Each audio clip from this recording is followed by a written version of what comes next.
Welcome back to MORTEM. Today's case takes us to the quiet streets of Liverpool, where what first appeared to be a welfare concern quickly turned into a suspected murder investigation.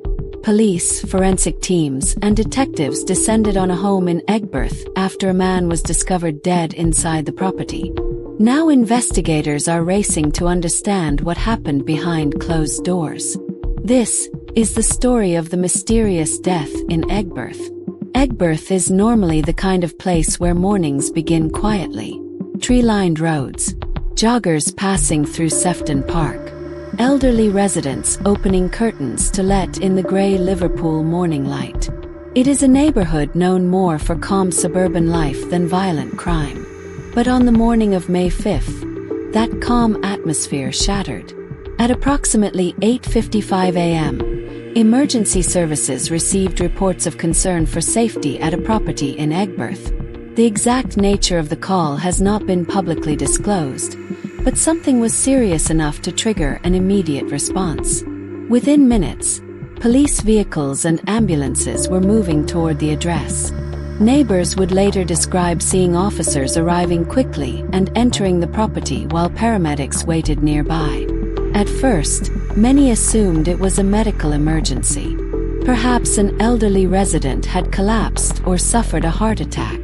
But inside the home, officers discovered something far more disturbing. A man in his 60s was found dead inside the property.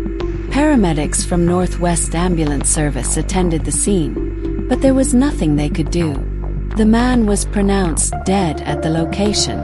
Almost immediately, the property transformed into an active crime scene. Police cordons appeared around the area. Detectives began speaking with neighbors. Forensic investigators entered the home carrying evidence bags and cameras. And then came the announcement that changed everything. A 62-year-old woman had been arrested on suspicion of murder. For residents living nearby, the news was shocking. This was not a violent street attack in a city center nightclub district. It was not gang warfare or random violence. This was inside a home, private space, a place where people are supposed to feel safest. And now investigators were trying to determine exactly how a man had died there. Detective Inspector Mike Fletcher addressed the public shortly afterward. His statement was careful, measured. He confirmed that the death was being treated as unexplained while investigations continued. He urged the public not to speculate, emphasizing that the case remained in its early stages. Those words matter in British policing.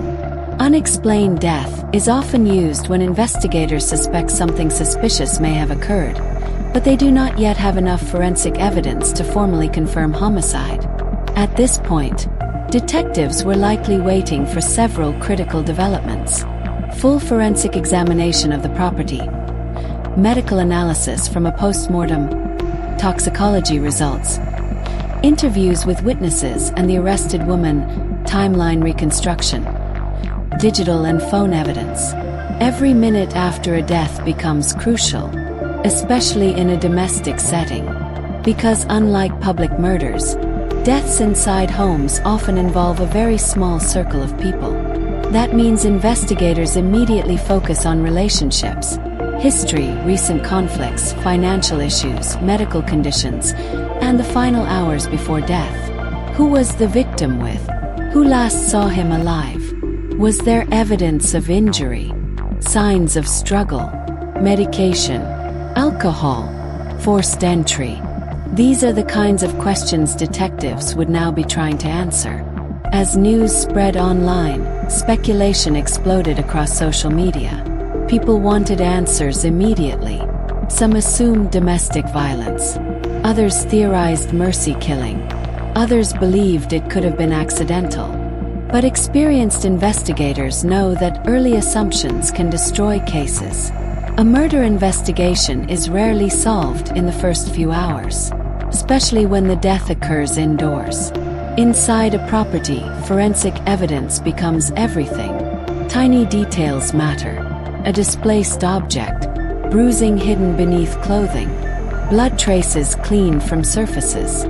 fingerprints on medicine containers, phone searches, deleted messages, even the temperature inside the room. All of it can help reconstruct the final moments of someone's life. And in this case, police were remaining extremely cautious publicly. That often suggests investigators themselves were still trying to determine what exactly they were dealing with. For the victim's family, however, the reality was already devastating. Specially trained officers were assigned to support the next of kin. In Britain, family liaison officers are commonly deployed in serious death investigations to guide relatives through the process while detectives work the case. Behind every police statement is a grieving family suddenly forced into shock. One moment life feels normal. The next moment officers are knocking on the door. Those conversations change lives forever. And now, somewhere in Liverpool, a family was trying to process the sudden death of a man whose final moments were now part of a major criminal investigation. One of the biggest questions surrounding the case is what investigators found at the property that justified a murder arrest so quickly. Police in England generally require reasonable suspicion before making an arrest for murder. That suspicion can come from many things. Visible injuries inconsistent with natural death statements from witnesses. Evidence at the scene. Contradictory explanations. Signs of assault. Blood evidence. History of violence. Immediate forensic observations. Because the woman was arrested relatively quickly, investigators likely identified something significant at the scene. However, that does not automatically mean charges will follow. In many UK investigations, suspects are arrested while detectives continue gathering evidence. Some cases later result in release without charge if evidence fails to support prosecution. That is why police urged the public not to speculate. At this stage, the investigation remains open.